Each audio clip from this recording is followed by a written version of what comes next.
des vallées silencieuses, une atmosphère douce et sereine qui m'enveloppe instantanément. Le spectacle géologique qui s'offre à moi aujourd'hui est saisissant.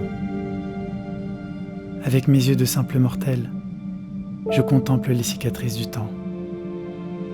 Dans la morsure de l'hiver, tout paraît suspendu. Et pourtant, rien n'est impérissable dans ces vallées nomades. Du moins, pas à l'échelle de la Terre. Ici, les 4 éléments ont conspiré à façonner ce paysage escarpé pendant plus de 10 millions d'années. Et ils continueront leur travail minutieux bien au-delà de notre existence. Aujourd'hui, mes pas me plongent au cœur de l'Anatolie, dans les vallées cachées de Cappadoce.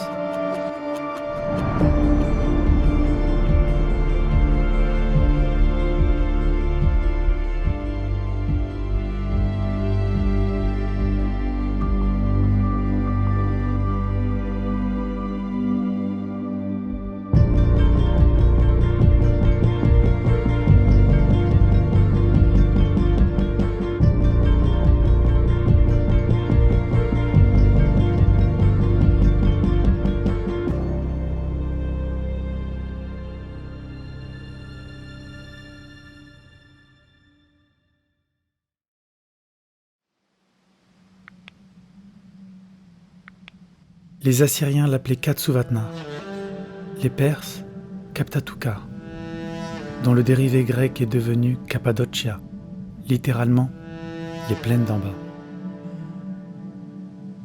La Cappadoce est un territoire situé au centre de la Turquie, à l'est de la péninsule anatolienne. Son histoire géologique n'est pas si vieille à l'échelle de notre planète.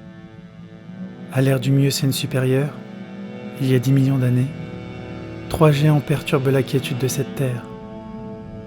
Les volcans Erciyes Dağ, Hasan Dağ et Goluk Dağ entrent en éruption jusqu'au Pliocène, il y a environ 2 millions d'années. Les couches de lave, de cendres, de boue et d'argile se sont superposées au fil des éruptions successives, formant un tapis volcanique du nom de tuf. Puis, sous l'effet du refroidissement du climat, c'est au tour de la pluie et de la neige de s'infiltrer dans ces couches pour y sculpter de curieux cônes, autrement appelés cheminées de fées. Imposant sa volonté absolue, la nature a conçu ce paysage fantastique, inscrit sur la liste des sites protégés du patrimoine de l'humanité par l'UNESCO depuis 1985. Mais ne nous y trompons pas. La quiétude de ces vallées invitant à la méditation n'a pas toujours existé. Ici, les chrétiens d'Anatolie s'y sont réfugiés depuis l'aube du christianisme, fuyant les persécutions religieuses. Au 1er siècle de notre ère, ce peuple est sous occupation romaine. À la mort du Christ, le christianisme séduit peu à peu les habitants opposés à la soumission romaine. La visite de saint Paul, né à Tarse, non loin d'ici, est notamment accueilli avec grand enthousiasme par les habitants. Au même moment, de nombreux chrétiens, persécutés par l'Empire romain, fuient la Palestine et s'abritent en Cappadoce. La roche malléable permet à la population d'y creuser de nombreuses galeries et grottes pour se protéger à la fois du froid et des assauts extérieurs. Pendant 4 siècles, les chrétiens creusent jusqu'à 450 km² de dédales. Petit à petit, naissent de véritables villes souterraines où une vie secrète s'organise. Chambres, cuisines, ateliers et même distilleries où les chrétiens produisent eux-mêmes leur vin. Plus de 10 000 personnes, dit-on, ont vécu dans des conditions certes précaires, mais à l'abri de toute persécution.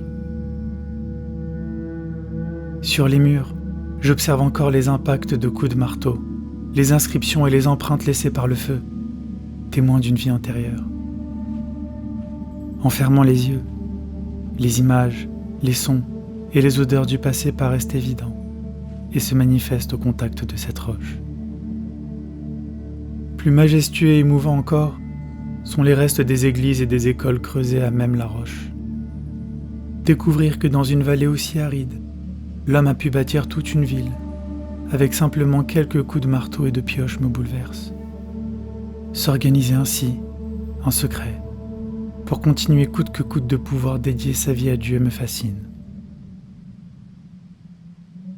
Avec l'avènement du premier empereur romain chrétien, Constantin Ier, au IVe siècle, le christianisme devient religion d'État.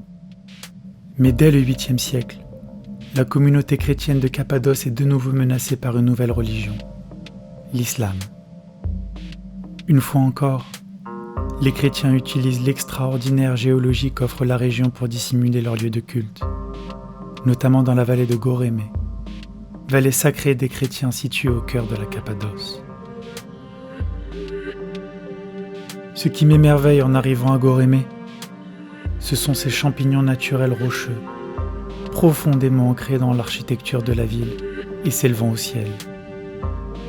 Ici, l'homme n'a pas dénaturé son environnement, mais s'est adapté pour jouir pleinement de sa force protectrice. Ürgüp est la grande ville de la vallée de Gorémé. Là-bas, je rencontre Adam, qui m'explique mieux que quiconque ce que l'on ressent à vivre dans ce lieu unique, chargé d'histoire. Merhaba, benim adım Adem, 21 yaşındayım, Ürgüp'te yaşıyorum. Bulunduğumuz bölgede birçok turistik aktivite yapılmaktadır. Özellikle balon turları, ATV turları, müze gezileri. Milattan önceki yıllardan beri çok yurt tutmuş bir şehirdir. Aynı zamanda birçok yeraltı şehrine, müzeye, tarihi esere sahiptir. Buradaki eski kültürü, inançları, kiliseleri görmek için birçok ülkeden ziyaretçi kabul etmekteyiz ve bundan mutluluk duyuyoruz. Burada birçok vadi var. Vadilerin içerisinde çok güzel yürüyüş yolları vardır. Aynı zamanda vadiler içerisinde yine kiliseler, manastırlar ve güzergahlar vardır, öğren yerleri vardır. Au XIe siècle, la Cappadoce s'est finalement convertie à l'islam. Les Seldjoukides, tribus musulmanes venues des steppes de l'Asie centrale, se sont emparés de la région, sans pour autant bouleverser l'harmonie naturelle régnant entre chrétiens et musulmans. La Cappadoce devient alors un carrefour stratégique de la route de la soie, et il paraît désormais primordial pour le sultan de maintenir la paix pour développer le commerce et s'enrichir.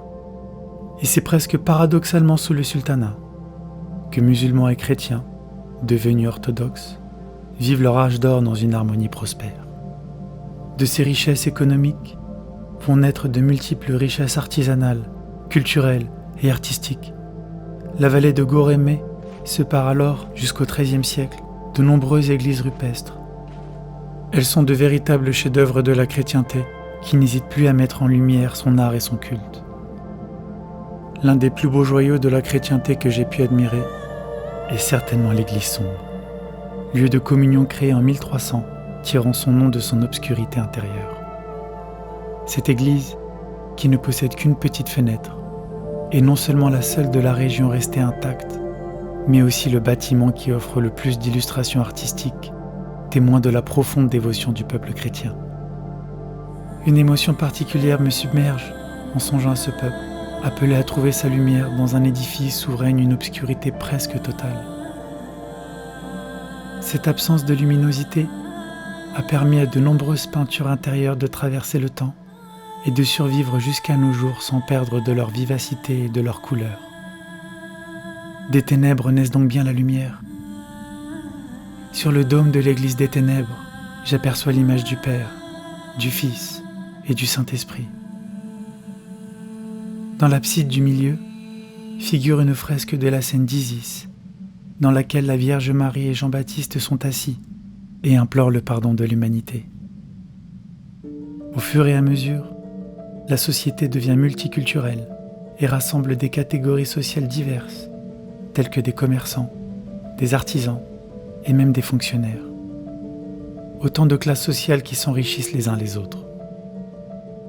De leur côté, les Seldjoukides, en grands bâtisseurs, s'attellent à construire des mosquées dans tous les villages.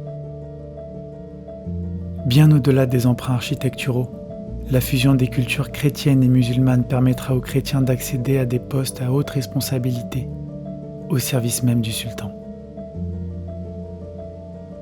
Mais au XIXe siècle, Les problèmes économiques de l'Empire, devenu ottoman, n'épargnent pas la Cappadoce rurale et ses nombreux habitants. Chrétiens et musulmans quittent en masse l'Anatolie pour les grandes villes, plus pourvoyeuses de travail. Dans les années 1920, et après la deuxième guerre gréco-turque, le gouvernement impose aux populations de quitter la région en raison de l'instabilité et de la dangerosité du terrain. Ceci finit de vider définitivement la Cappadoce de ces derniers chrétiens. Et pourtant, je discerne leur héritage, bien vivant, à chacun de mes pas. Derrière cette solitude apparente se cachent les vestiges bien tangibles d'une vie autrefois riche, multiculturelle et harmonieuse. La Cappadoce est l'un des rares lieux où j'ai pu ressentir, au-delà d'une grande spiritualité qui se dégage de ses murs, une véritable communion entre les peuples et la terre qui les a accueillis.